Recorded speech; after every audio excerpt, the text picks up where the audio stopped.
Before I read Decay, there's a disclaimer at the bottom of this creepypasta story.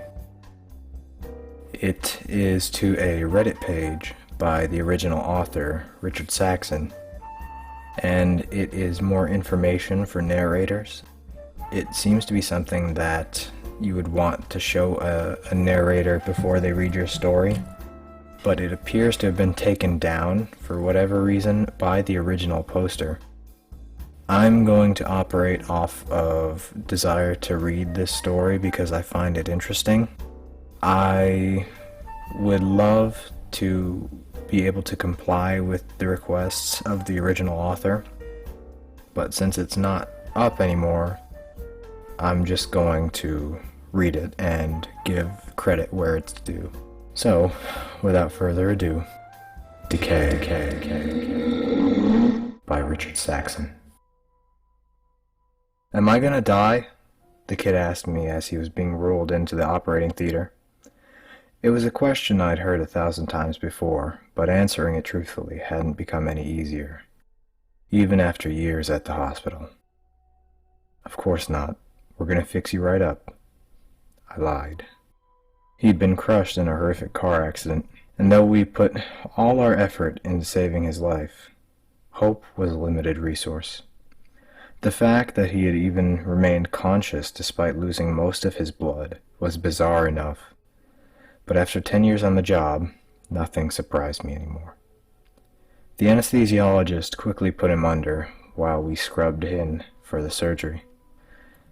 Damien would be the surgeon, a specialist in polytrauma cases, and I'd assist. No sooner had we opened him up before we shared a look of disappointment. There was no chance in hell he'd survive through surgery. Despite our lack of faith, we tried our best, but after only half an hour on the table, his heart gave out. "How was he still alive when he arrived?" Damien asked.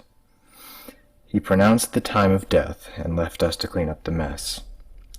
I took the responsibility of cleaning the kid up for the morgue, a task I'd committed to countless times before.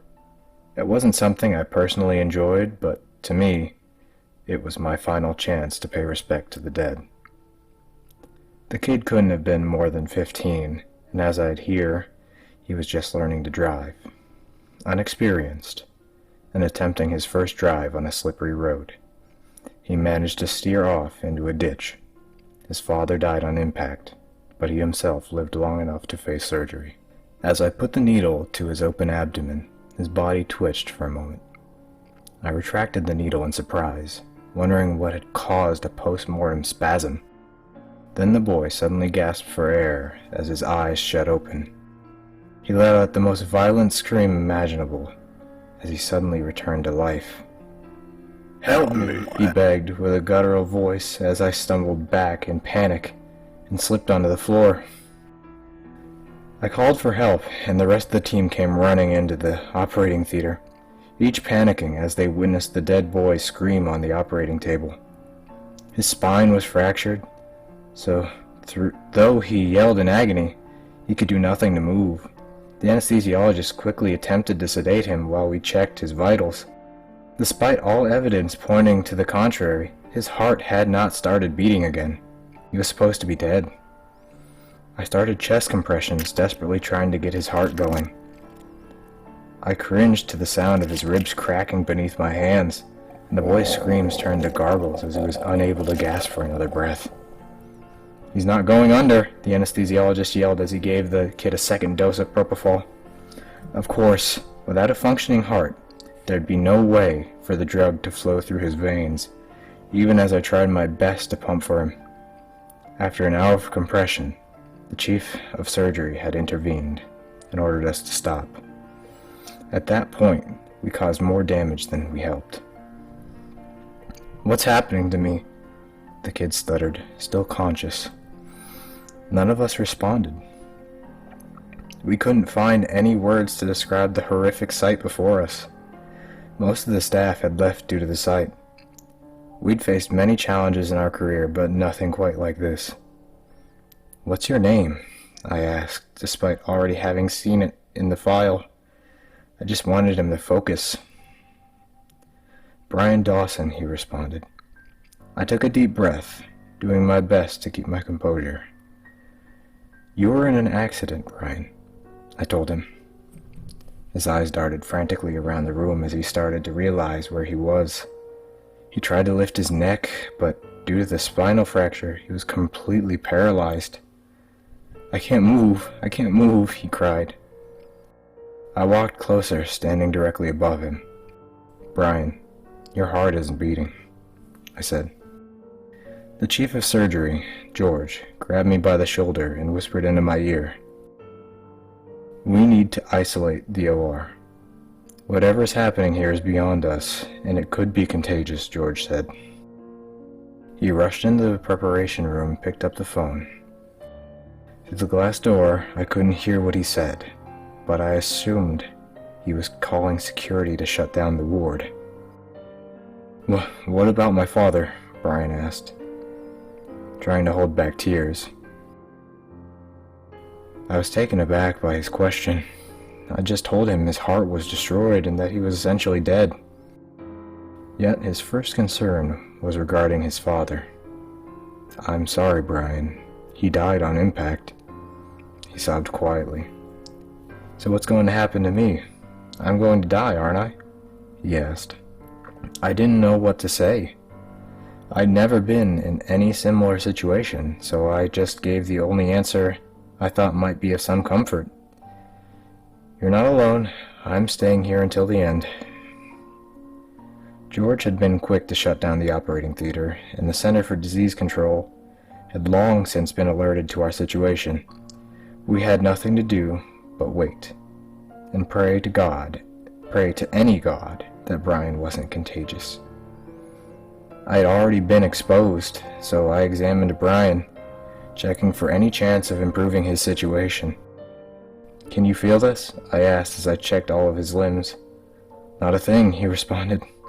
"But it hurts so much on the inside." "Where exactly does it hurt?" I asked. "Everywhere. Please do something," he begged. I gave Brian a dose of fentanyl, but without a heartbeat to move the drug around, I had little hope it would take any effect at all. To keep him distracted from the pain, I asked mundane things about his life, what his hobbies were, family stuff. He was smart enough to realize my intentions, but went along with it, either out of fear or because he actually hoped someone could save him. Hours passed while we waited for someone to tell us what to do. Half the surgical staff had been put into quarantine, terrified that they might be infected. Finally, the CDC arrived on scene, fully geared in hazmat suits. They allowed us to roll Brian into his own space. A pre-operation room had been evacuated, so he could stay somewhat comfortable. The rest of us would be put into the surgical office while the situation was being assessed. I decided to stay with Brian. No one should have to suffer alone, especially with the CDC agents probing him with all sorts of needles, enthusiastically taking samples. The only reason they allowed me to stay was because I kept him relatively calm. We talked through the night. After the procedures were finished, I couldn't sleep, and I doubt Brian was physically capable of it. "My eyes feel a bit weird," he said. "Do they hurt?" "No, the edges are just kind of blurry. It's weird." I left to talk to George, who was still working around the clock, calling around, making sure the other patients were redirected elsewhere. "What if we put the kid on a heart and lung machine?" I asked. George put the phone down for a moment and sighed. "Then what? He has no functioning liver, his aorta is cut into pieces, and his intestines are shredded. Even if we got him a new heart, he'd never survive," George responded. "Just keep him company while you can." I knew he was right, but some of my professional knowledge was put aside due to the insane nature of the situation. "Doctor!" Brian shouted. I rushed to his side. "I can't see," he stuttered. I pulled out a flashlight and examined his eyes. Both pupils were unresponsive, and his eyes had started to almost deflate. which was one of the stages of decomposition. Brian had started to rot. Please, I'm so scared. Brian was a brave kid, but he started to lose his composure, just like everyone else in the ward. I kept talking to him, but the inevitable truth was that if he kept decomposing, he'd soon lose all his senses, all the while being conscious to experience it. As horrible as it might sound, I begged that it might finally allow him to pass on. We kept talking. I asked him if there was anyone he would want to call, but as I already knew from the others, Brian's mother had died during childbirth, and his father had been in the same accident as himself. As we talked, Brian's voice kept getting louder, as if he was struggling to hear. "Are you hearing me all right?" I asked. "What did you say?" Brian basically yelled. His hearing had deteriorated within minutes, going from impaired to deafness, before I could even begin to help. With him being blind and deaf, we no longer had a way of communicating. No matter my attempts, I couldn't comfort the dying kid, and the CDC quickly decided that my presence had become unnecessary. Brian kept screaming in terror and agony after I left. For each passing second, his own body started digesting itself, and nothing we could do would take the pain away. By the morning, his screams had silenced. I barged into the room, much to the dismay of the agents. Brian was hooked up to hundreds of cables, monitoring his heart, brain, muscles, and vital values. Of course, his heart showed no activity, and the decay had progressed to shut down all his muscles.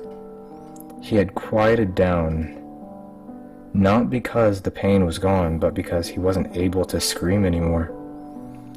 The only part of his body still working was his brain. "What the hell happened?" I asked. "Get him out of here," one of the men demanded. The other man complied, but went outside with me to explain the situation. "You don't have to worry about it being contagious. We'll lift the quarantine in a moment," he said. He looked weirdly somber as he spoke those words.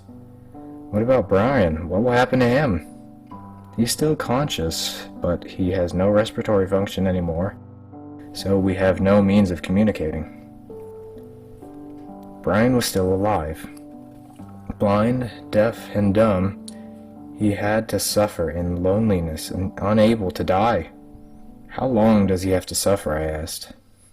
"We'll know more when we move him to our specialized facility." The senior CDC agent demanded that his colleague kept quiet before they could tell me anything else. They left with Brian, covered him in an airtight capsule, so no one could see the horrors that had just occurred within our surgical ward. As soon as the quarantine was lifted, I headed home to write up my letter of resignation. I had a well-connected contact within the CDC, but upon trying to get more information, he claimed no such case had even been presented to them, that no one had ever been admitted to the facility under the name of Brian Dawson.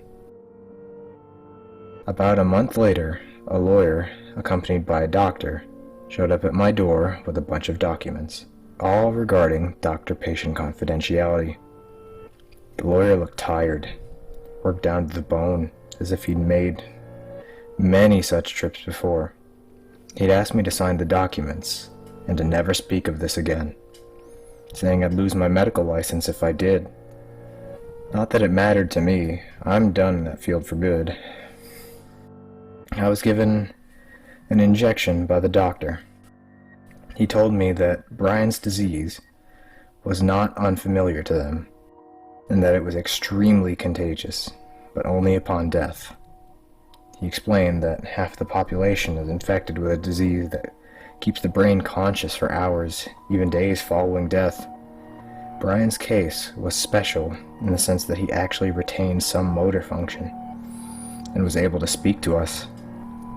The injection given was not a cure. It'll only prevent me from spreading the disease. But once I die, I'll suffer the same fate as Brian's. I just hope someone will stay with me when it happens.